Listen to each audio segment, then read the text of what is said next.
Okay, welcome everybody. We're here because Neal continues to study Ra and the channelings of the Confederation as brought to us by LL Research. And Neal, you've been interested in this topic of what we call the Yahweh Enigma.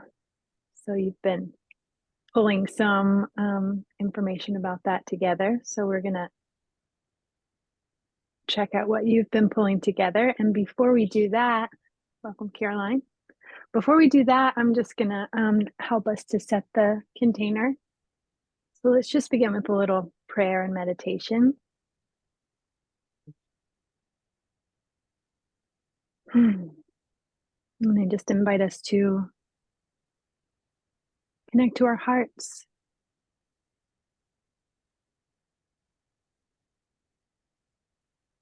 And envision those of us gathered this evening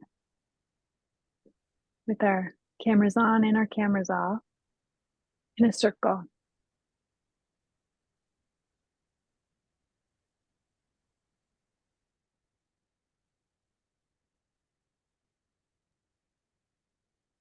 And envision your heart opening to those around you in the circle.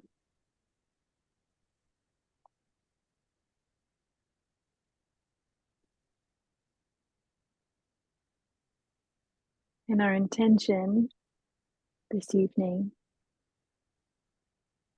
and always as we gather for the TOTOH Collective, is to serve love, to serve harmony, to serve unity, to serve healing.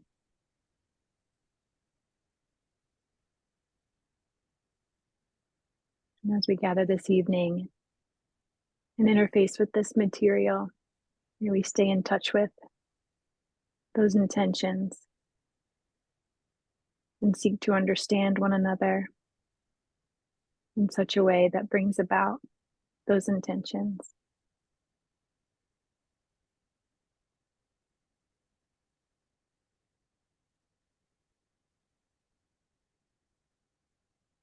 And let's just take a breath in together. Breath in and out.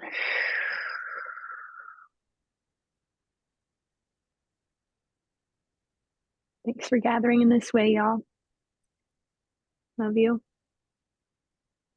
And Neal, will turn it over to you. And I think we're expecting somewhere about an hour of presentation and about a half hour of Q&A, approximately. Yes, I will try to go through fairly quickly. It's about 55 slides and should be about an hour, give or take 5 or 10 minutes. But yeah, we'll leave a bit of time for discussion. Great. Thanks. Well, you can go with your timing as it ends up, but just helpful context. All right, so I'll go ahead and start sharing. And starting here. Everybody see that okay? Good. I see it. All right. Yep, so I just we're want good. to give a little background on how this became interested in my kind of view and a little background just of who I am and why this material kind of called to me. To start out, my parents were pretty different in their views, and my mom was a pretty diehard atheist and said to not believe in anything, and anything spiritual or unseen is just a waste of time. And my dad came from a very deeply Jewish tradition, and they kind of battled it out as we were growing up. And we had Hanukkah, some years, and then some years we didn't. And it just kind of got phased out as the hardships of life kind of came to me and our family, and we just didn't really have any beliefs. And in 2020, my mom ended up passing, and it just opened up this doorway for me to kind of look into the unseen realms. And I started questioning a lot. And the very first book that I found spiritually was actually The Law of One. And from there, I've just been interested in kind of decoding the whole thing. And to some people that are attracted to it, it just feels like home and a remembering of just that information that's deep within the subconscious. So moving to the Yahweh topic, just growing up in the Bible Belt, North Carolina, Florida, the South, I saw Yahweh mentioned a lot and friends talking about it, but never really sparked my interest that much. And I kind of just thought, okay, Yahweh, is God. Like that's what people call God. And at the end of my street, there's this, 4x6 sign that says Yahweh saves. And that's caught my attention and kind of allowed me to go deeper into the subject. And jumping forward to a couple weeks ago with session 18, we went over Yahweh, and that was kind of the beginning itch that I had to scratch, and really dove into all the Quo raw material and also talking with other people that are interested in the material to come up with some sort of slideshow that pieces together this weird puzzle that is in the raw material that is the Yahweh Enigma. So I'm not saying I know that this is true. It's just what I've gathered and makes sense to me. Please feel free to just disregard any of it if it doesn't make sense or if it rubs you the wrong way. But it's kind of helped me, and I hope that we can continue to talk about this together and study this and just serve the creator as best as possible. So I decided to call this the Yahweh and the Earth Experiment. So all the credits go out to the team at L&L who are in Louisville, and Don being that original seeker, so grateful for his just dedication to wanting to find truth. And then he met Carla and Jim, and they channeled the raw material, which we are so grateful and gather as a group to study. And then we have the current members who are just doing their best to keep this alive and continuing to channel the conscious channeling of Quo, which is 3 different entities, starting with Ra, and then a 5th density Latui, moving down to 4th density Hatan, and they kind of work together to bring forth messages for positive people or seekers that are a little bit confused here on the planet and looking for a way to just live a more heart-filled and serving others life. So why, the whole big question of why, like why here, why Earth, like why am I this, why? And I think the creator's why is an initial awareness, and that awareness is to know itself on many, many levels of continuing, just in a continuing evolution of building on top of previous experiments until we find ourselves here. And in the last session of 28, Aaron came up with a great analogy of the creator opening its eyes and becoming aware. And now that it's aware, we move into the physical universe and things that we can see. So the primal logos was sent out and created a just beginning expansion from all points to where the creator could attempt to know itself. And it evolved to our present universe, where I read a BBC article from July, and it stated that we could potentially have 2 trillion galaxies in our entire observable universe. That's a wild number, but just zooming in, we have our galaxy, and our galaxy is said to have 250 billion suns. So wild numbers, too big to even comprehend. And we move into just our little space where we have Earth, where I am speaking to you, and we are here together trying to figure this out and move forward in some harmonious fashion where we aren't hurting each other and just, trying to learn more about ourselves. So moving closer, further in, we come to our sub-logos. And from the creator, everything is connected. So we have that primal logos passes on sort of intelligent information or a blueprint to the galactic logos. Each galactic logos gets to build off of that with some free will, moving to the solar or sub logos, which is our sun, which gets some free will from our galaxy and then gets to work on that to develop itself and let the creator know just a little bit more about itself. So we start off with Venus. There was very harmonious gathering with those of Ra. They didn't quite learn as much as they had hoped for and did their harvest in 25,000 years. It was good for them, but they say later on, fifth density, they kind of had to come back. They didn't learn those lessons that they could have, and they had a harder time later on due to just being super harmonious. And then we go next in line to Maldek, which is said to have exploded itself due to, they say, similar actions to those of Atlantis with technology that was given, but the people weren't spiritually wise enough to use that technology. They ended up exploding the planet. There was mixed polarity, so there was positive and negative, and it didn't work out. Next, we had Mars, and Mars was a little bit more harmonious in their interactions, still a mixed polarity, positive and negative.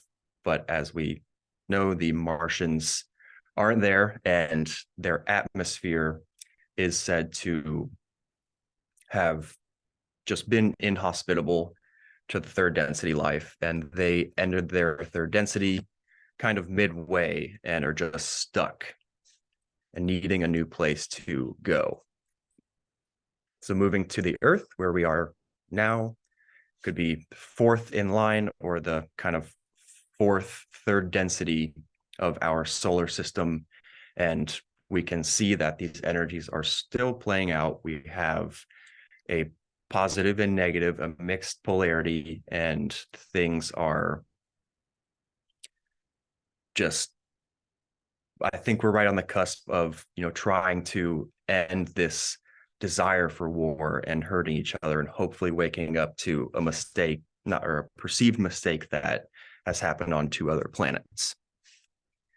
And then, as the raw material says, we are moving into fourth density, positive, where we will create a social memory complex like those of Ra. And then we move to Uranus, who will be potentially the next in line, as they are in first density, having the potential to move through all densities. So I'm speculating that we might create a social memory complex that can help Uranus like Ra has helped us. And moving just to think about the trillions of galaxies and billions of suns, we have on the top left a universe, expanding galaxies, and then a nerve cell or a cell in our body. And we have billions, trillions of cells, kind of the macrocosmic, microcosmic mixing into one. And you can kind of see that if there's pain within our body, then we are aware that there's pain in the entire universe, like the pain of our planet, then those of Ra say that it's like a pain in the creator's body, and they cannot ignore it. So I see us as third density beings kind of being an individual cell in the body of the creator. And we see on Earth that we have some autoimmune diseases, or we're attacking each other. We have, anger or just cancerous thought forms that are growing out of control. And some of us are cells that want to gain light and become helper cells to say, well, hey, cancer, we're in the same body. Let's, try not to be so angry and work with each other. And I want to bring the cell that I am to the highest light to bring more light to other cells. And that becomes, in turn, a way to heal the body of the creator, or what we see as war and hurting each other. And then Ra says that, is it common for the logoi to have 22 archetypes, or is this relatively unique with the respect to our logos? And Ra says, I am Ra. The system of sevens is the most articulated system yet discovered by any experiment by any logos in our octave. So here we are on Earth with the most articulated system of archetypes of the mind, trying to figure it out.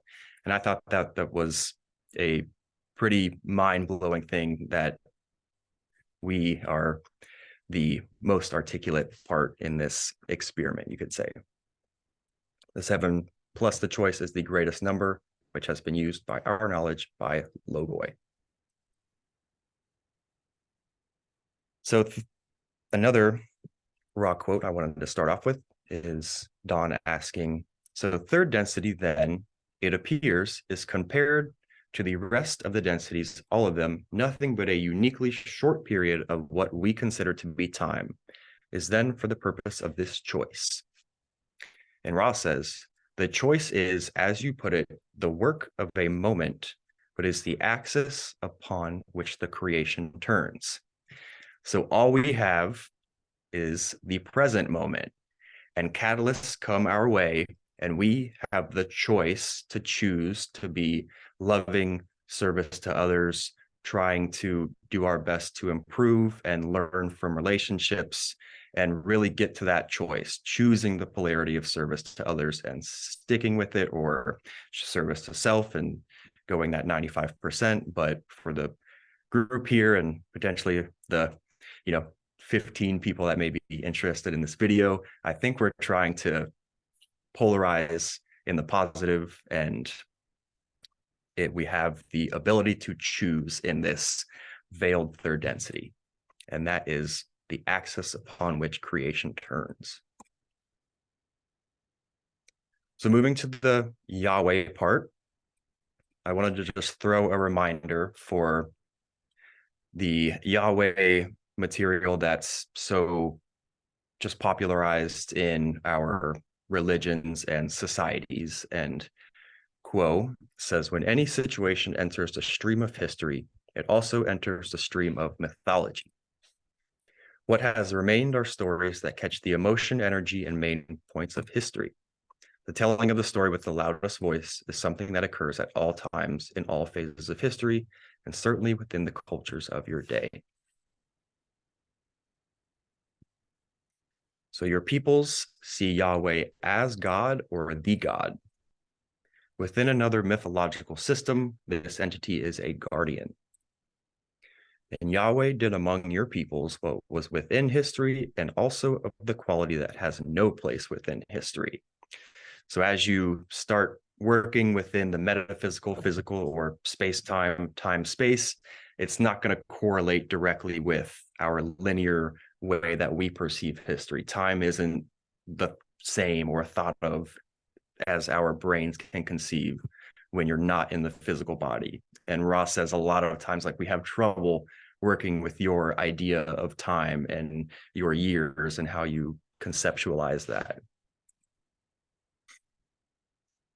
So Yahweh is a combination of energies, which is both male and female. One might as well call such entity Adam and Eve, but it is both Adam and Eve. So Yahweh was, within the framework of the culture to which it came, God itself. However, that personality, which often was termed Jehovah or Yahweh, was perhaps what you might call an angelic entity. So Quo just flat out said Yahweh is not the creator. Yahweh is more of an angelic being. The entity Yahweh is an inner planes entity as opposed to an extraterrestrial.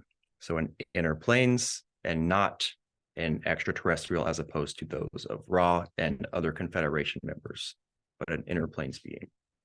It is in essence native to this particular sun system, which has been involved in the guardianship of the Earth. It is not in any way, shape, or form that which has been incarnate, but rather is of the angelic realm. And that's what I take the word angelic to mean, is that which has not been incarnate.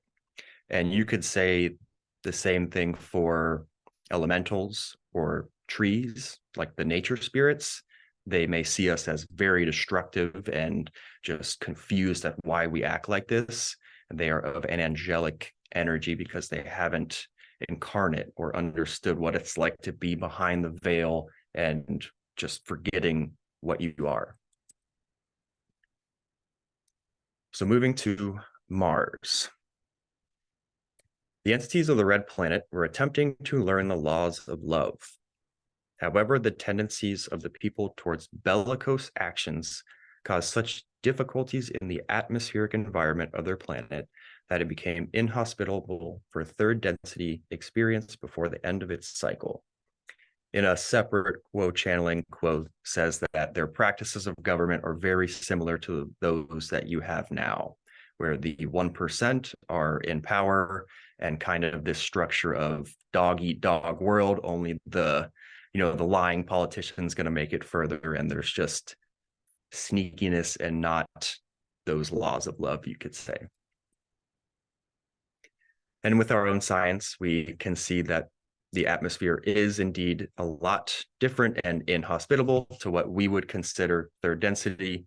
And we have lots of ideas about going back, colonizing, and trying to kind of fix it. And I find that interesting that we have this, connection in the mainstream of wanting to go back to Mars and searching more about it. So one of the guardians, Yahweh, was in charge of the project of taking the souls, which were in their energy bodies, mind you, and moving them by energetic means into the unseen realms or inner planes of the planet, where they would enter the vibrations of the planet. So Mars was inhospitable. The physical vehicles died from not being able to breathe.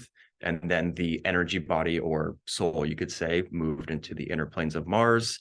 And they were kind of stuck there waiting for Earth to be hospitable for third density souls. Once Earth, so they brought them over right before third density was ready, got them acclimated to the vibrations of Earth, and then they would incarnate after being acclimated. They would not incarnate first in the bodies, but first incarnate to the unseen realms.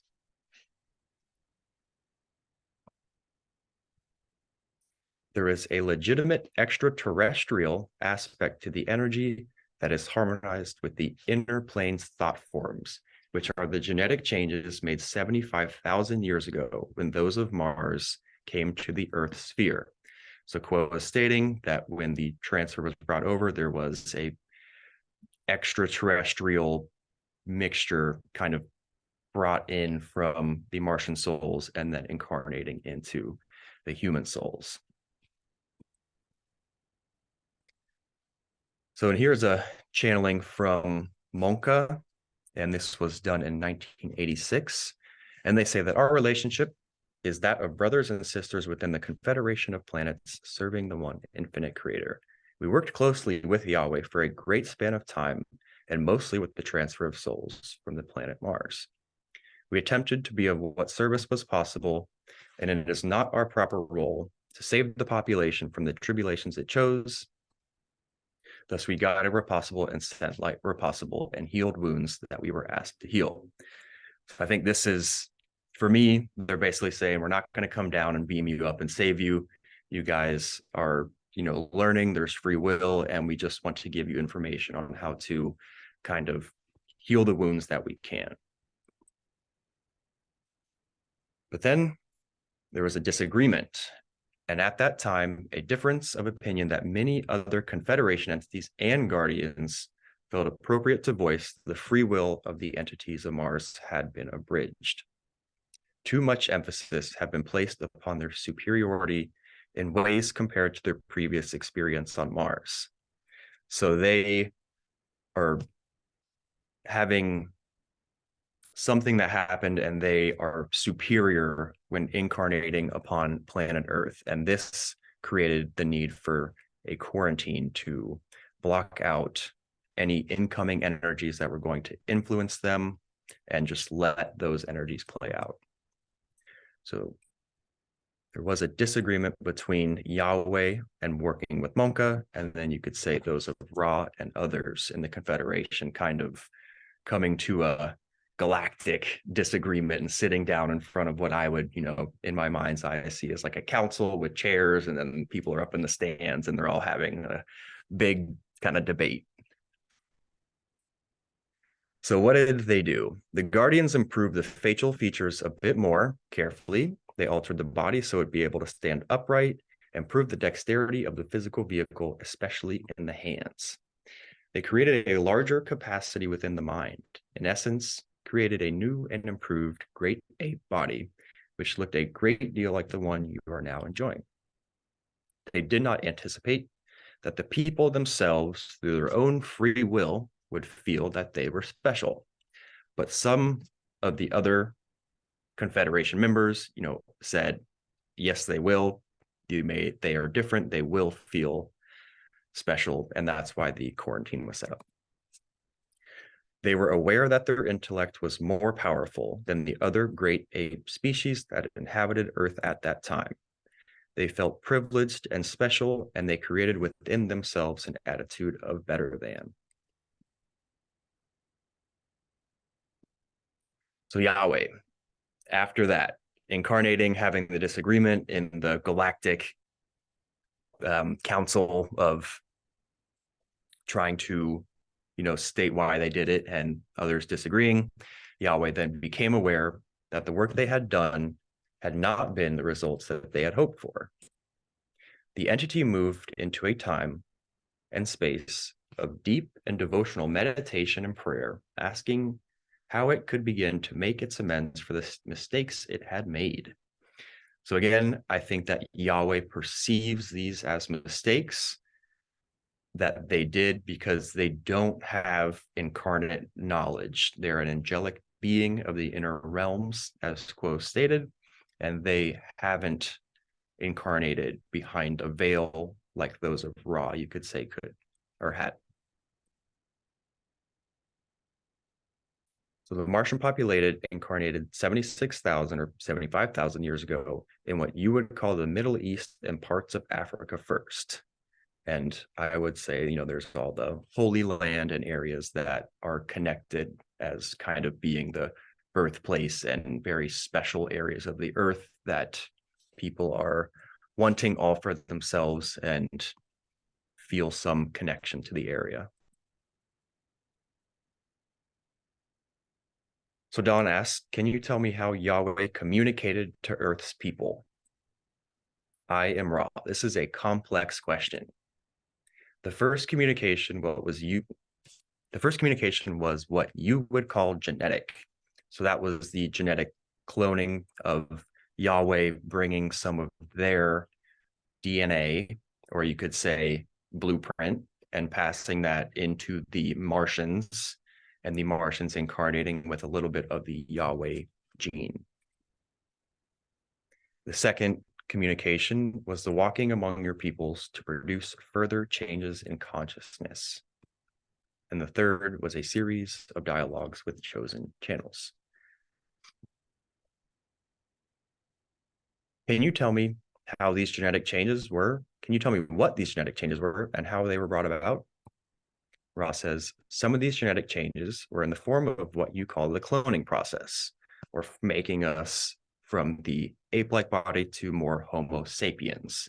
And there were, several other species of ape-like bodies becoming more and more able to be self-aware in their density, their minds slowly growing. But Yahweh said, nope, we're going to just go ahead and mix in some inner planes angelic DNA, you could say, and they just were what we look like right now compared to some other or nomadic or Neanderthal looking beings.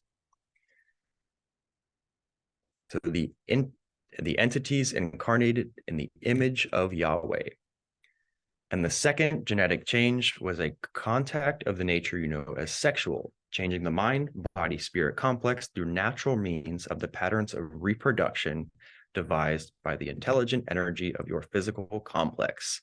That's wild to me. They say that Yahweh physically came down and sexually reproduced with the human population to create, you could say, beings that were more understanding in Yahweh's idea of the law of one, and that they could then produce Yahweh's idea of the law of one through these sexually reproduced new beings. So we have the Orions and the Orion influence, and that's why the quarantine was set up. The quarantine was set up because these Martians were, without choosing, given a superiority complex. And this is what the Orions want and are just like perfect. These are the perfect beings to spread our message of slavery, elite, and just better than feelings. So the quarantine was to block them out and not let those thoughts come to them and just let them naturally figure it out. But as we see, the natural free will of just being incarnate and veiled, there was callings for the Orion group anyways. And these genetically changed beings just could feel superior, and it didn't result in the harmonious kind of teaching of the law of one that we had hoped for, or they had hoped for. So 3,600 years ago, there was a great influx of the Orion group. The one the one you may call Yahweh, by genetic cloning, set up particular biases among these people who had come gradually to dwell in the vicinity of Egypt. Here, the Orion group found fertile soil, which to plant the seeds of negativity, these seeds as always being the elite, the different, and those who manipulate others. And the Ra group previously went to Egypt, tried to relay the law of one again, but here we are, veiled, and the elite took the information, blocked it out from the masses, and there we have these perfect seeds for the Orions to grow their ideas and thoughts for enslavement and elitism. So that went on for about 3,300 years, and then the Orions left, and Yahweh was like, okay, it's not working. My ideas of how to make, the people get together and love each other hasn't worked. And they did their genetic cloning and then their sexual reproduction. And this was more of the sexual reproduction part. So 3,300 years ago, Yahweh, who still felt that it could raise up entities which were superior to negative forces, that these superior entities could spread the law of one. Thus, the entity came among your people in form according to incarnate being and made it in the normal reproduction manner of your physical complexes, thus birthing a generation of much larger beings, these beings called the Anak. Again, larger beings than normal beings. There was the natural tendency to feel superior, and there was indeed another just free will calling for the Orions to come in, and it hadn't worked again. We can see now that it would be scary if you had, a much larger person. The first thing would be fear. They're different. They can overpower me. I don't like that. Let's get together and figure out how we can eradicate that due to fear and not knowing that the oneness is there. So those were the first two that Yahweh was said to have communicated with our people by genetically changing and then coming down and making these larger beings. Didn't work, so now we move forward and we have communication with these chosen channels. So the one known as Yahweh was a powerful force acting through such entities as Abraham, Moses, and Joshua.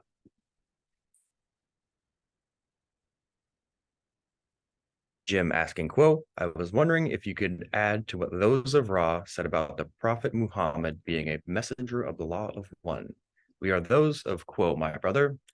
The one known as Muhammad is one with the same energy that created Moses, Elijah, Nahum, Jeremiah, Isaiah, and all of the other prophets and priests that responded to the call of this entity, which we may call Yahweh.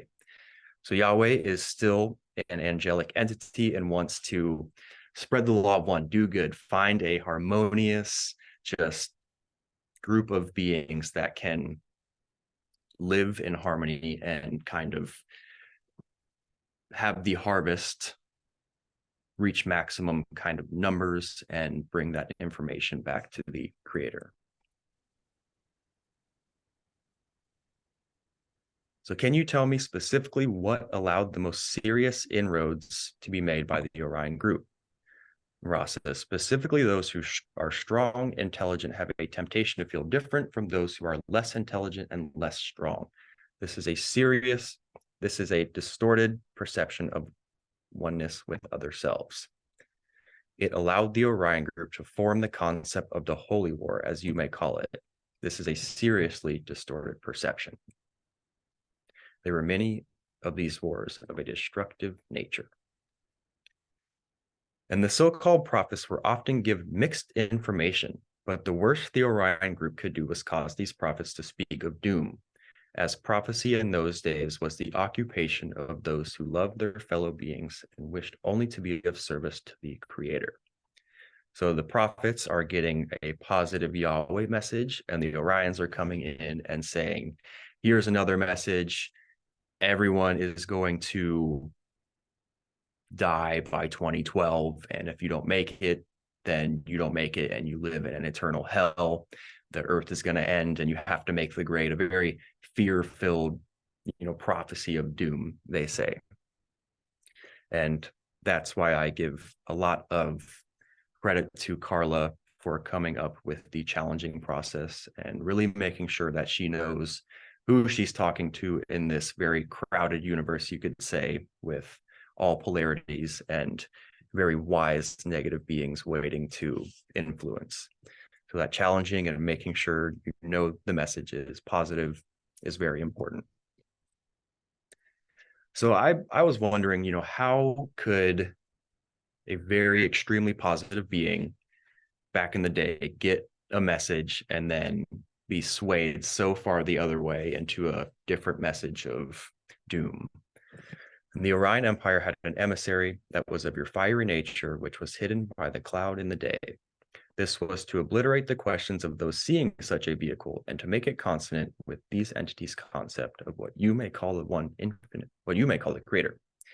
Information was passed by thought transfer and causing the fiery phenomena and other events to appear as miraculous through the use of thought forms. So I imagine they would send a thought form and then the cloud would light up and look miraculous, making them say, oh, well, that was, miraculous. That had to be the creator. And okay, we'll trust your message and add on to the positive message. And here we can see that mixture of the positive and negative message into the 10 Commandments. The 10 Commandments included previous concepts given by the first Yahweh contact, and then there was added unto those concepts a turning or twisting toward the negative orientation, so that the commandments were, shall we say, then restrictions upon entities more than inspiration to affirmative or positive action and imaging of concepts. So just to go back, another idea of discernment and the choice that we also have to use our fifth chakra, or that wisdom, to really try and keep our heart open to serve, but also know when someone might be trying to distort our message or use our energy in some other way, and just being aware mostly of that wisdom of negative beings. So Yahweh, trying to learn about itself first 75,000 years ago, went back and did its prayer and contemplation, asking how to make amends, and then thinking, okay, I'm going to sexually reproduce and make larger beings to try to spread the law of one. That not working. Going to Moses, trying to just, sit back like those of Ra have done and say, we will not incarnate or be physically upon you, but sit back and give information so that our polarity isn't affected. And what we kind of have done is worse than if we, didn't show up and give the elites, I guess, a way to hold the power. So Yahweh thought, this negative Yahweh took my name. I have to somehow convey to those who I'm working with in the physical or the chosen channels how to say this is me and not the negative being. So the addition of the Hebrew shin was added to Yod He Voh He, or Yahweh. And this was chosen by Yahweh in order to adjust the vibrational nuances of its name in order to indicate a Christ consciousness. So Yahweh figured out a way to change its vibrations that mean Christ consciousness. It is as if Adam and Eve changed its name to Emmanuel. There was a move from the feeling of the Old Testament to the feeling of the New Testament. That was a move from worth by being chosen people to the worth by a certain level of consciousness, which was love. And that love opening the green ray, or that Christ consciousness, and being harvested, or you could say chosen to move forward with the rest of the 51% and above service to others. And just a little side note from 72.13, and Don just asked that they had included the Shin in the banishing ritual from Yod He Voh He to Yod He Shin Voh He, and then asked Ra if this is helpful. And Ra says this is helpful, especially to the instrument whose distortions vibrate greatly in congruency with this sound complex. So the addition of the Shin was helpful in creating the, you could say, protective barrier around the channeling process for those of Ra to come through. And that, Christ consciousness, or what Carla was connected to, of the Jesus being that form of Christ consciousness, it helped them strengthen their inner planes energy that the banishing ritual creates. And the Yod He Shin Voh He is one of the pentagrams that you are drawing with your arms and doing the ritual. And it's one of the 4 names given to the creator, or of the creator, in the Hebrew tradition. And it's said that when you are invoking this ritual, that you also are kind of ringing a bell to the other entities that have used this ritual before, and they help strengthen it along with the angelic beings that you are helping call in. So moving to Hebrew genetics and seeing how Yahweh influenced this, Don asks, how did the users of the sounds Sanskrit and Hebrew determine what these sounds were? Ra says, in the case of Hebrew, that entity known as Yahweh aided this knowledge through impression upon the material of genetic coding, which became language as you call it. In the case of Sanskrit, the sound vibrations are pure due to the lack of previous what you would call alphabet or letter naming. Thus, the sound vibration complexes seem to fall in place from the logos. And this brings up for me the sound Om, that Om where you can connect with the, you could say, logos through that vibration. So what's the lesson in this? Yahweh discovered through all of it, it had caused great distortion, worse distortion than the distortions would have been without the aid. The mistake is made, one simply learns and moves forward. However, these people indeed did crave and wish for a continuing source of, shall we say, God-given help. Its expectations were very high because there had been interaction betwixt God-like beings and humans. The remarkable nature of history speaks for itself. So before reading the Law of One and in a confused state, I was thinking that there would be some sort of mass alien landing or some new Jesus being that was going to show everyone the way. And it just seems like the humans and everything that's happened with the visitation from higher density or angelic beings seems to just make things less harmonious than it would have been if the help would have not been given. So moving to present day and how all of this is playing out after many interactions and what has been going out throughout the Law of One and all the, as I said, interactions leading up to where we are now.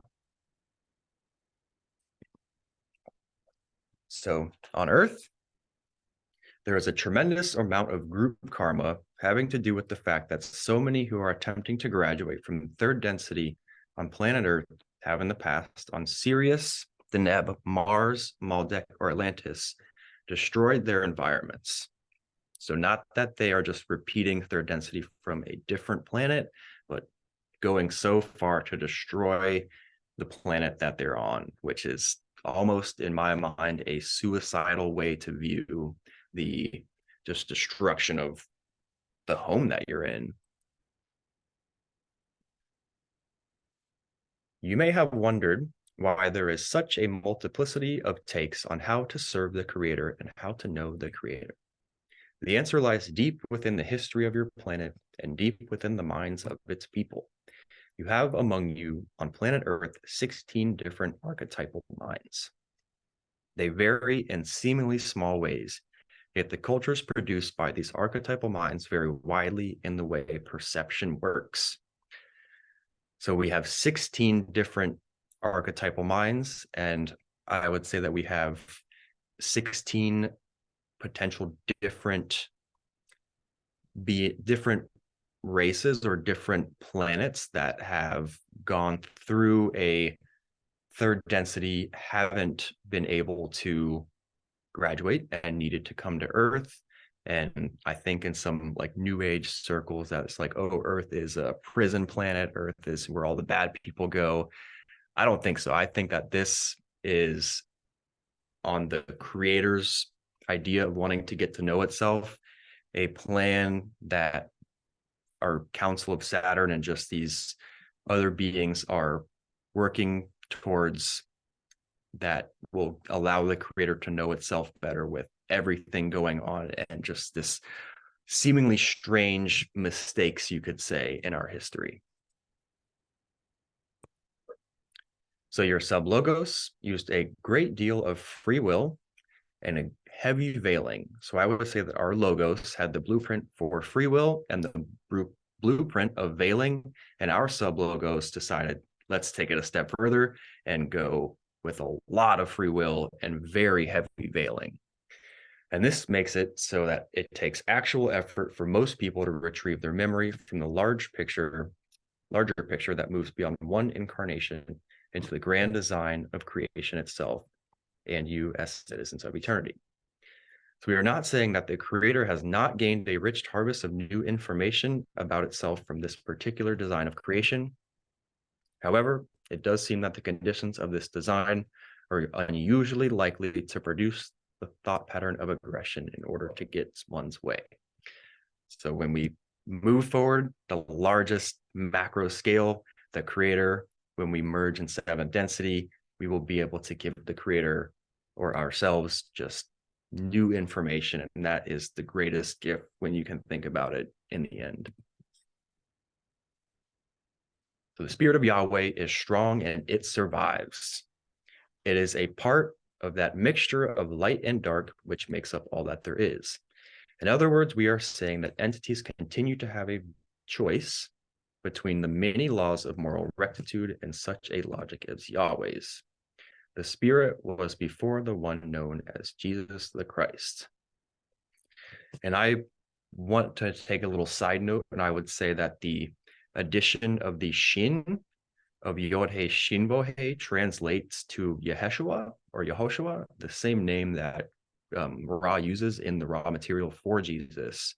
And this is when Yahweh realized itself as Christ's consciousness instead of being working with chosen people, you could say, are the ones that it genetically mutated or genetically changed. They were saying that the Yahweh learned about itself and became this understanding of Christ consciousness. So I think that a chosen channel of Moses, that the Emmanuel thought form was the angelic consciousness working with, you could say, Jesus in form, and they are kind of working together as bringing about a way to spread the law of one, spread love, the idea of Jesus just installing this forgiveness principle, the eradicator of karma. Please forgive each other. You know, how are we going to end these wars and stop the endless cycles of revenge, but forgiveness? So where are these Martians now? They are known to you as the Muslims, Christians, Jewish people, and Palestinians, and others of the Middle Eastern heritage. All these populations are heavily larded with those originally from the planet Mars. And what are they doing these days? They're parking your cars, taking care of your children, and every other human thing you can think of. For there are millions and millions of those who came from Mars. They are, as are all of those within third density at this time, just striving to learn the lessons of love. Many of those who come from the red planet have achieved this shift in consciousness from fear to love and from war to peace. So Quo is saying that many are learning and trying their best to just do the right thing this time. And we can see that there is a lot more waking up than the media is showing, but there is a lot of love and positivity out there. There is no stigma in being from Mars any more than there is a stigma to anyone from being born of any certain genetic heritage. We're all humans, we're all earthlings, we're just in this together, no matter what you look like or where you're from. And then I had a little light bulb go off with my last name being Marx. And I said, that's awful close to Mars. I wonder if there's something there. And my dad, being of Jewish descent and thinking about Judaism, Yahweh, and just that type of religion. And there's my brother on the right who is very smart and a very good person, but has the tendency to feel intellectually superior and to put people down.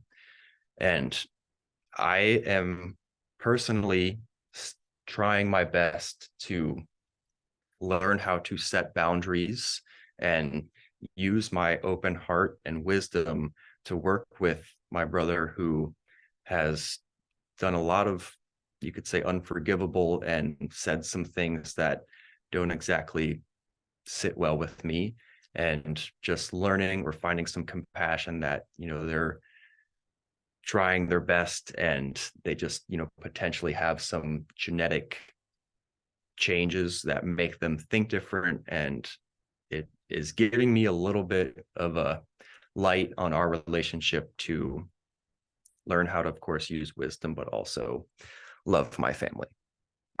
And I know that we all have some family issues, and that's why we chose them. So looking up Marx on Google, and I found that Marx is a Germanized form of the Jewish family name Mordecai. And then dropping down, it says, where did Marx originate from? German origin, coming from the name Marcus, translating to of Mars. I was like, all right, there we are. We're some Martians. We are the Martians. Like, here I am. I'm a Martian. And then just moving forward on what we can do as a group on how to move forward. So the feminine energy is an all compassionate, all loving, all understanding, all inclusive, and without the faculty of adhering judgment. The one known as Jesus, the one known as Mary, and the one known as Kuan Yin have expressed that. The energy of Muhammad the Prophet and the one creator named Allah are equally energies of the masculine and authoritative nature. There was a time upon your sphere when this energy was appropriate, but that time has passed. So I'm not saying anything is right. Quo is just saying that there was more of a feminine energy that was expressed by certain entities, and that is more in need due to the masculine energy kind of taking over. And we can see that in our societies. So the proponents of the one God and chosen people religions, which include Christianity, the Jewish religion, and Islam, among others, have tended to demean and denigrate women, denying them not only of their spirituality, but as their worth as human beings. Indeed, the opposite needs to occur in terms of your globe's being able to spin itself out of endless cycles of war and aggression that the unbridled sway of male energy has created within your earth world. And there have been several agrarian cultures that have flourished, being with what your people call Lemuria and moving into Europe, as well as South America and Africa. The most recent of those cultures who are still active to this day are the Society of Celtic beings who were matriarchal in nature, meaning that the head of the decision-making, the head of the household, is female, a woman. They go to the woman for the final say. And they saw the principle of the Godhead as being feminine. So moving to our little group, and Gary, a current member of LNL Research, visited Asheville and asked Quo, is there something special going on there? I felt so happy and so loved when I was there. And Quo says, you are quite right to note that the transition to fourth density is aided by groups such as your own and the one you mentioned in Asheville, where genuine efforts are being made to harmonize and to facilitate healing in those places where it is seen to be needed. It is an occupation of many groups such as your own to reach out the hand to those in need and to offer in those subtle ways that may be available the promise of a better way of living, a better life to come. And I like that reaching out the hand. I am in the field of addiction counseling and substance abuse with my past, and this goes into the family dynamic, and just had a hard time in my first 25 years kind of acclimating to earth, and numbed it with drugs and alcohol. And one of the images that came to mind in my recovery was being just on the ground at rock bottom and having a helping hand pull me back to my feet, and now out there helping others. And it just feels so good when you're able to reach out the hand and have someone join the path with you. And I think they state once you make it into fourth density, you don't want to move on when you realize the unity and you see all your brothers and sisters back under the veil still not getting it. You just want to come back and reach out that hand and be able to bring them with you into fourth density. All right, so my final thoughts on Yahweh and how this puzzle piece has fit together. And then I would love to stop talking and let some other people talk. So Yahweh might be an angelic social memory complex group of the Confederation. In 19.7, Ross says the Confederation, as we have stated in these sessions, is composed of many other densities. In your density, within your planetary sphere, and within the inner or angelic realms.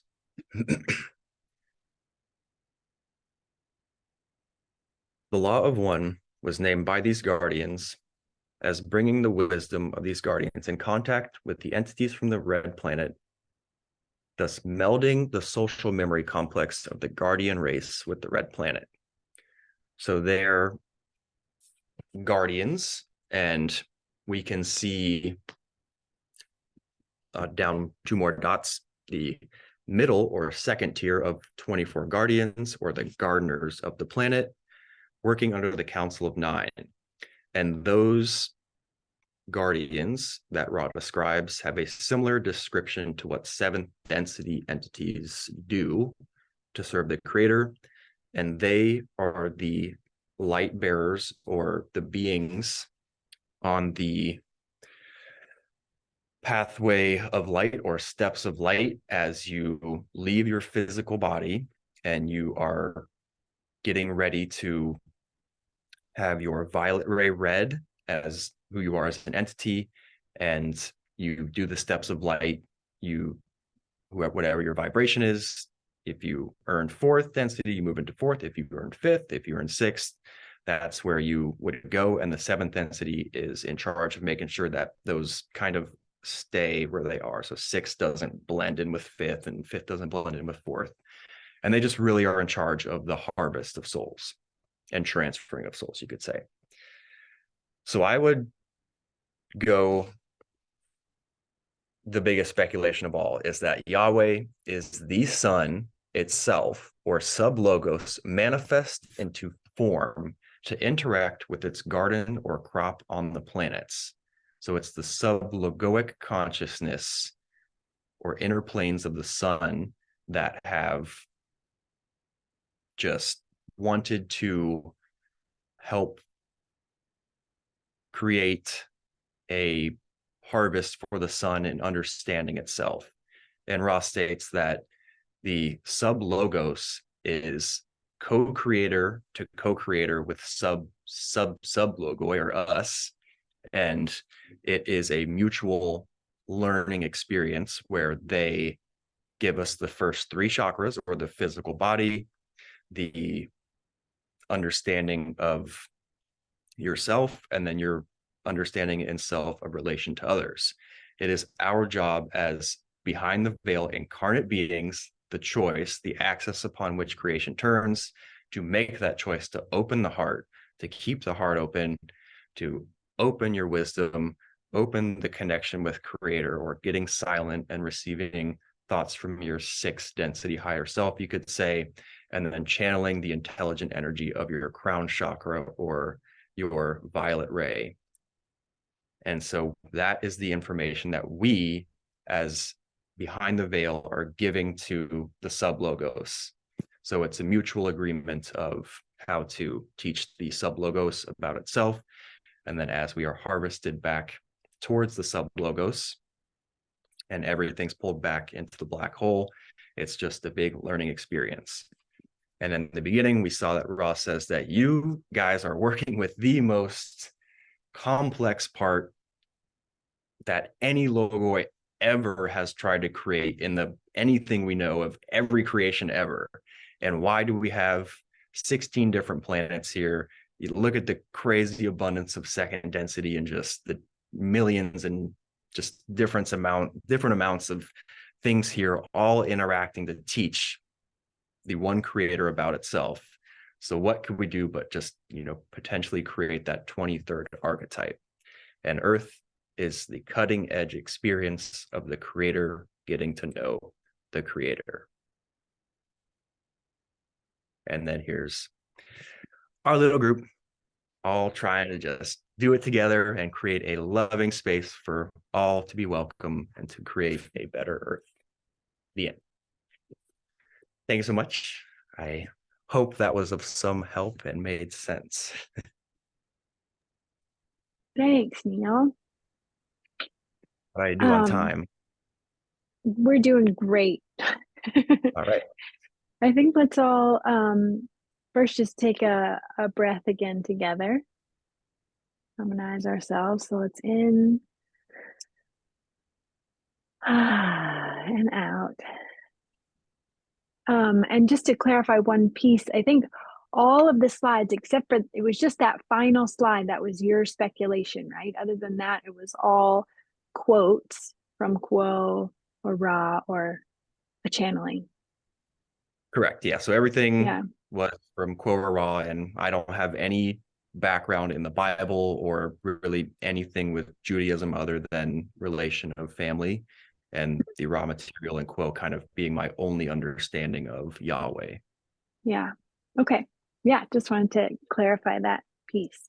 So I'm sure we all have a lot of thoughts because that was a lot of juicy material.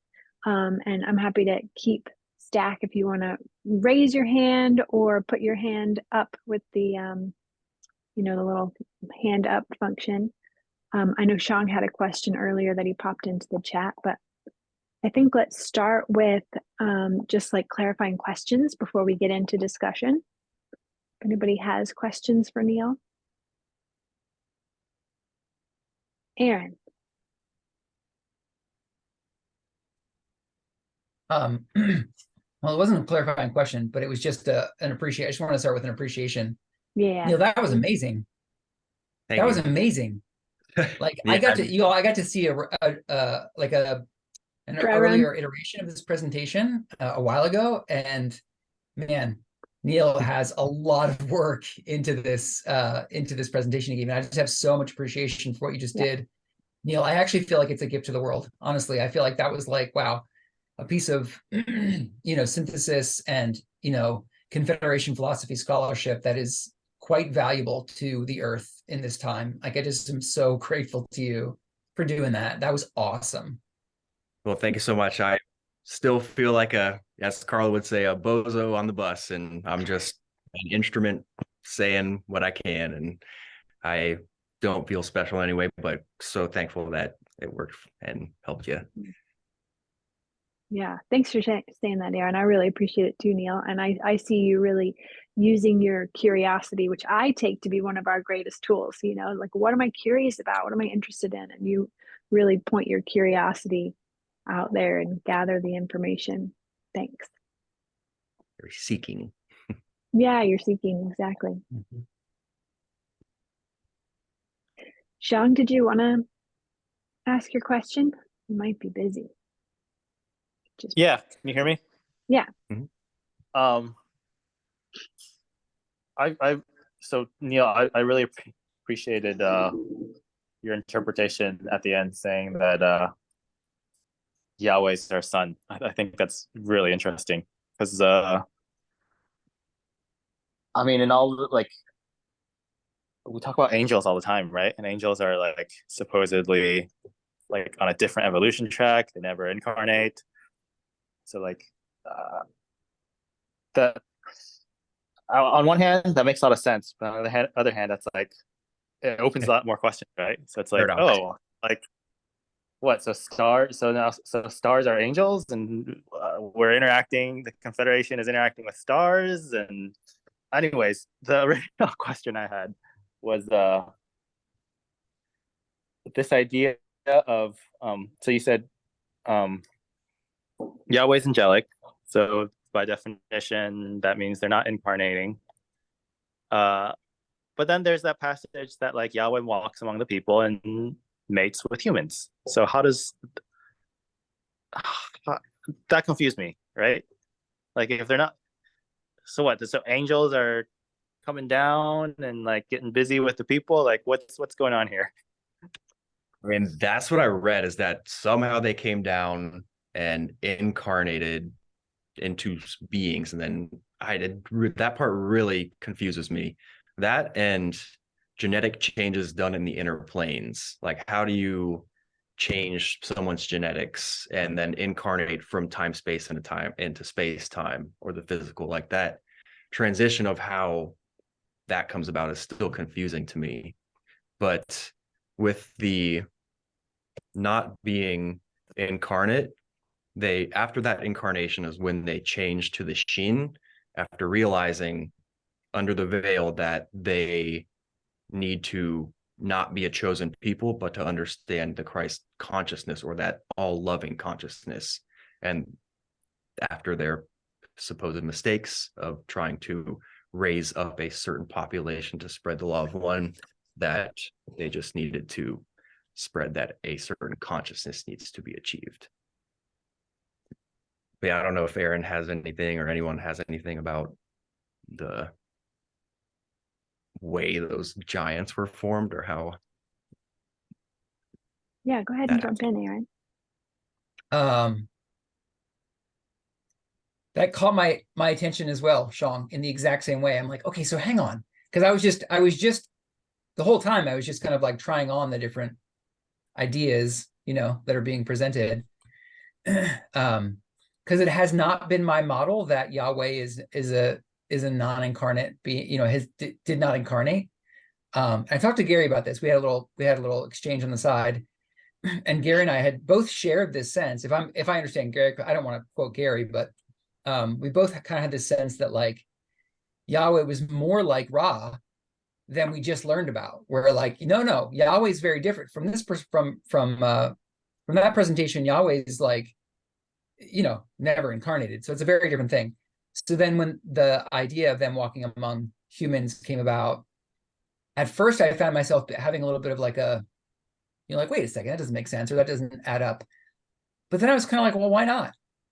Why couldn't like a profoundly powerful angelic guardian entity just do that? Just figure out a way, just like go ahead and produce thought forms or light bodies or something to walk among the people. Like, why not?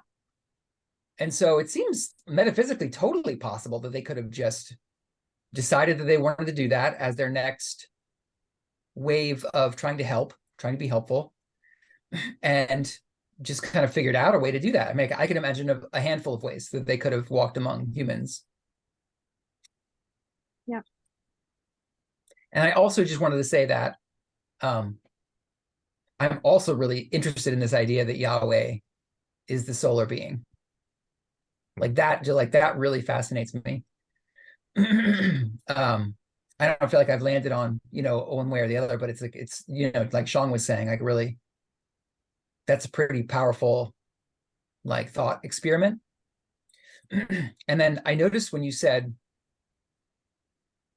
that, there's 4 names for God in Hebrew, right? There's like 4 names for God. So if Yahweh is one of them, like maybe Yahweh is like this primal personality structure within the sun, within the sublogos, but it's not the only one.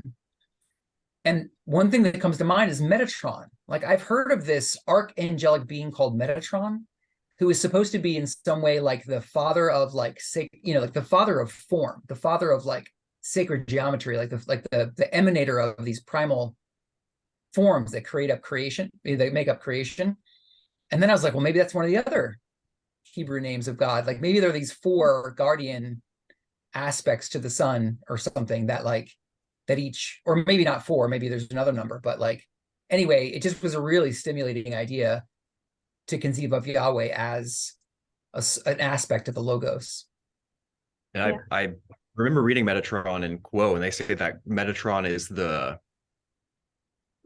perceived idea or sentience of the great central sun. Wow. Interesting. Caroline, let's move to you. Well, first off, Neal, thank you. It's a lot of work and a lot of thought and a lot of putting some great graphics together. So I was really noticing that part as well. So deeply grateful for your work and your time and attention to this. Yeshua is the term for Christ in mystical Christianity. And I was wondering if you were trying to come up with, you were naming a couple of names that were close to that. But Yeshua is like the spiritual term for Jesus. So I think that kind of rung a bell. And then also going back to Bible prophecy, I mean, how did Mary, the divine feminine, to me, I hold her as the queen of the divine feminine. She was impregnated by a Holy Spirit. That's how Christ came to be. That was the birth of Christ consciousness. So all the Christians that profess their belief as a believer, I suppose, they just accept that. There's never any question that like, well, no man impregnated Mary. She was come upon by an angelic spirit. And that's right there in the New Testament. But extrapolating that from duality, ego perspective of the Bible. I see that as so plausible. Like, I think that the impregnation in this conversation about that would be spirits. I mean, I can almost kind of equate this to, thought forms as well as in the pyramid, but it's perfectly plausible to me to see this as not a human to human experience, but a spirit to human experience, whereby the vessel of the female, obviously carries the being to term, just as Mary did, bringing Christ consciousness into the world. So I really enjoyed the part 2 about Maldek, and I find that so interesting because that's not something you ever hear about in the 3D earth plane conversation. Like, what? So I feel like this is a beautiful introduction to or addition to facts, what I call spiritual facts. It's just truth. And anyway, I resonated with that message about Maldek as well. So anyway, those are my little pieces to throw in the ring here, my little hat. And being impregnated by spirit makes complete sense to me. So I'll leave it at that. Yeah, thanks, Caroline. Yeah, I love that. Like, I think a lot of us sometimes think that what we're into is kind of out there, and then like the Bible's like so mainstream, but the Bible's pretty out there.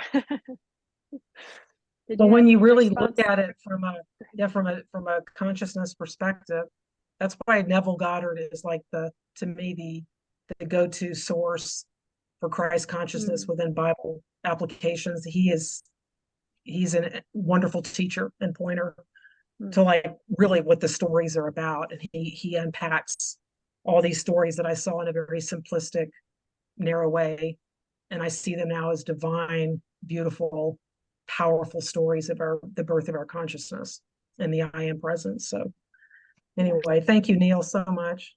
Thank you.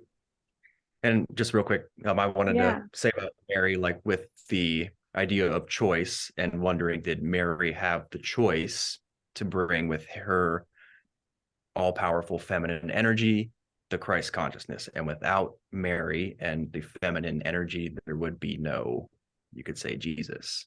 And that was a huge factor. Thanks, Neal. Let's go to Nia. If Aaron's tacks on to this, go for it, Aaron. If you're coattailing any of that, please go first. Mine's disjointed, so I'm inviting you forward before me. It was a little bit related. I just wanted to comment on the part of the presentation where you really focus in on the transformation that Yahweh went through. Like to go from Yod-Heh-Shin, to go from the 4-character, vibrational sound complex combination to the 5-character adding the Shin, like represents a transformation of consciousness. Yahweh went through a transformation of consciousness. That is just like, that's so deep to me on so many levels. Like, actually, I had that experience many times in the presentation. Like, there's so many things I'd love to dive into, but that one felt really particularly powerful, and there's so much in that feels interesting to explore. But yeah, I'll leave it at that. There's more I could say, but I'll leave it at that. Yeah. Well, it's interesting because we read that not long ago, just a few weeks ago, and it had a powerful impact on me when we read it in study group. But yeah, I mean, it seems like there's so much to talk about in your presentation, Neal. Potentially we could have another presentation where we take it, 5 slides at a time and then talk and then take another 5 slides or something like that. So we could consider that. But for now, with a few minutes remaining, Nia. I too thank you so much, Neal, for taking your time to put this together. So it's a lot, and you've done it in a way that makes it digestible. It's, a lot of us are kind of geeking out on it. It's like I could deep dive into each slide about a bunch of different things. And what feels most important to bring up with a few of these points is, I really appreciate how you bring it into the current present day kind of issues that we're facing. And a couple of things feel rooted in a similar realization, which is that Ra was not without perceived mistakes. I say perceived mistakes as in, completely zoomed out, there are no mistakes. Having said that, they do have a moment of, I would have chosen to do this differently had I known this particular outcome.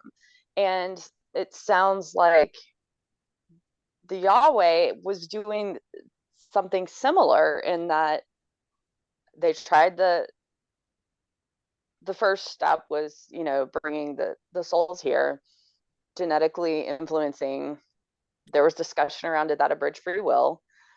This entity then also tried to correct course and continue. It actually kind of pushed it even farther off course, and the exact opposite ended up being true, which going into creating the giants, which I have a lot around that, but into wanting to create more towards the distortion of the law of one. And then it ended up going even farther off course while it tried to course correct. So then they go into that larger contemplation of, like, I forget, was it 200 to 2,000 years? It was like the go in your room and think about it for a while. Like, Yahweh went into deep contemplative meditative state around their choices. And I feel like this is an underlining point for me, a big takeaway for me personally. If these entities, these social memory complexes, Ra being 6.5 million entities, and Yahweh and others trying to do the right thing, so to speak, and continuing to make quote unquote perceived mistakes again and again, we as humans are like, wow, you're like legitimately like fourth, fifth, sixth density, higher density beings.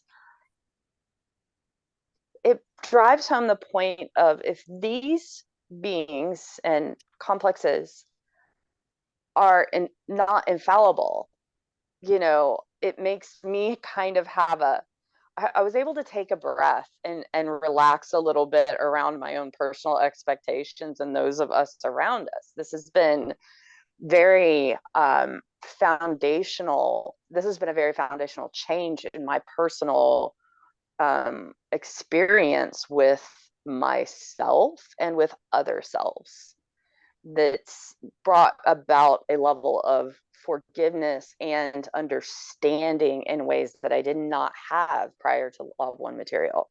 And that ties into the holy wars, let's just say, and things that are happening right now that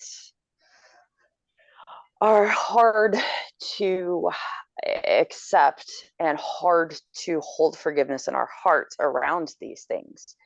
And it helps to know that there is a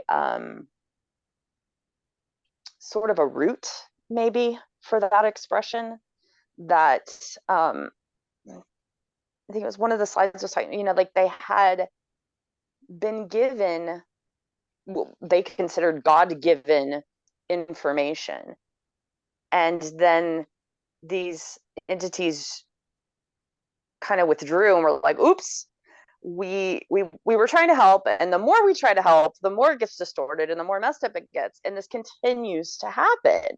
So then it's like, well, then they withdrew, and the people are like, wait, where'd you go? Well, what do I need to do to get you back?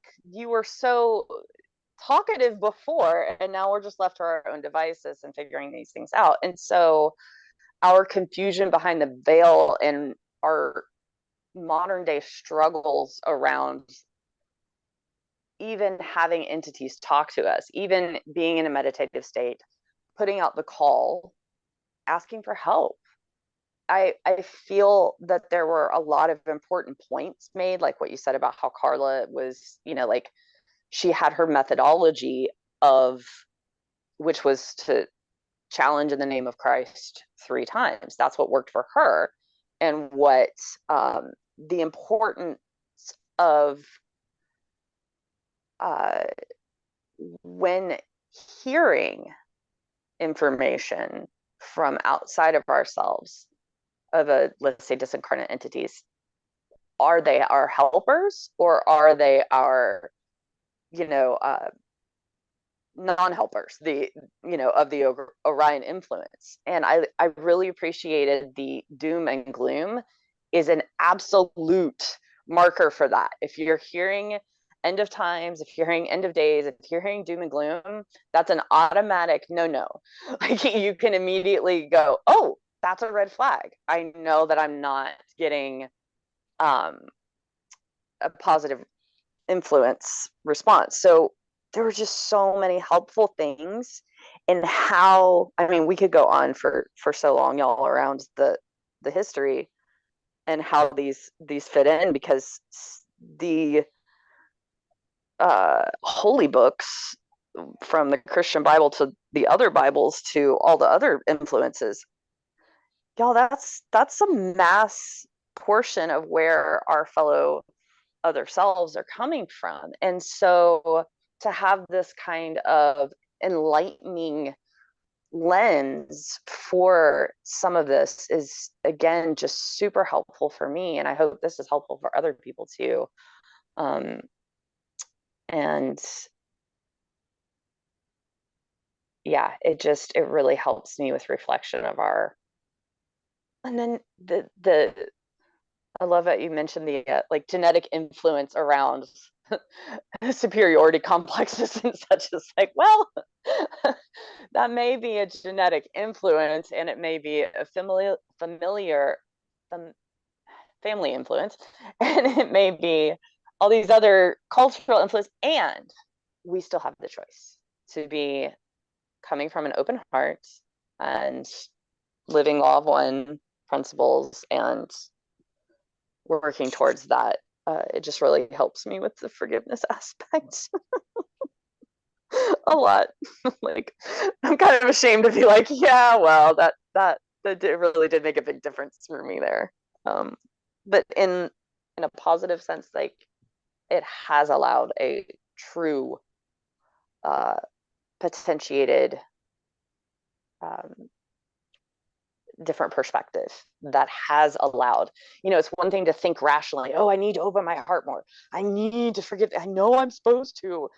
The how around it and the clicking into place of pieces around that just felt so good. This whole presentation, just, I'm left with so many good feel goods around that and larger understanding, and I'm just super appreciative to you and this group and everyone being here. So thank you. Thanks, Nia. Yeah. Well, BJ, I wanted to just ask you about sticking on time and making sure that we don't go overboard. So you feel it's time to kind of do a closing prayer and maybe continue the conversation? Yeah, let's do a closing prayer. So yeah, let's one more time feel ourselves in circle with one another, opening our hearts with one another. Reminder from Quo and also from Neal. Thank you for that reminder, Neal, to take what resonates and let what doesn't fall away. May all of this be offered for healing, for understanding.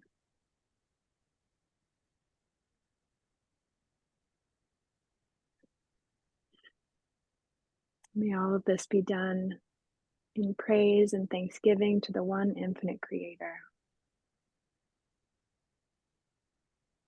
With love for all beings everywhere. Thank you. Thank you so much, Neal. Thanks to all y'all. We got some hearts coming at us. Thanks, everyone. Have a good rest of your Thank night. you. Thank Good you. night. Sweet dreams to everybody. Mwah.